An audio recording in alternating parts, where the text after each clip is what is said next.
छत्तीसगढ़ विधानसभा में साय सरकार का प्रथम बजट वित्त मंत्री ओपी चौधरी ने प्रस्तुत किया, जिसे लेकर सभी तरह की मिलीजुली प्रक्रिया भी सामने आ रही है।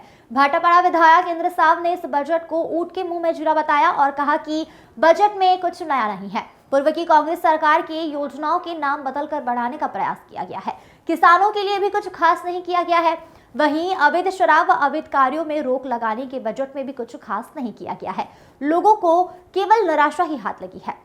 Bureau report. इस सरकार में आज पहला बजट पेश किया गया, लेकिन इस बजट से निराशा हुई। हमको तो लगा था कि वित्त मंत्री द्वारा जो आज बजट पेश हुई उसमें विकास की कुछ नई दिशा तय होगी करके, लेकिन ऐसा कुछ नयापन नहीं लगा। छत्तीसगढ़ के बेरोजगार युवाओं के लिए रोजगार के कहीं कोई उल्लेख नहीं उसमें।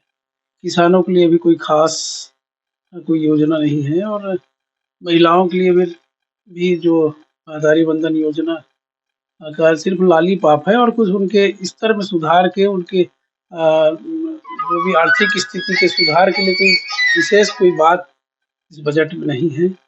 तो कुल मिलाकर जो देखने को जो मिला है, साथ में आबकारी नीति और अवैध शराब और नशीली पदार्थों के अवैध कारोबार के कुल रोक लगाने में भी कोई खास इस बजट में नहीं मिला। हमको उम्मीद थी कि हम जब वित्त मंत्री ने अपना बजट भाषण शुरू किया तो देखते रहे कि अब कुछ नया कुछ घोषणा हो या कुछ नया कुछ प्लानिंग पता चले करके, लेकिन ऐसा कुछ योजना नहीं है। पिछले जो कांग्रेस की सरकार में बहुत सी योजना है उसका नाम बदल करके आगे बढ़ाने का जो प्रयास हुआ है और कुल मिलाकर ऊँट के मुंह में जीरा वाली बात है।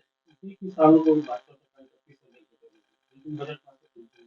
हाँ, मैं पहले ही बोला कि किसानों के हित में भी कहीं कुछ नहीं है, क्योंकि बड़ी-बड़ी बातें करना बस पर्याप्त नहीं है।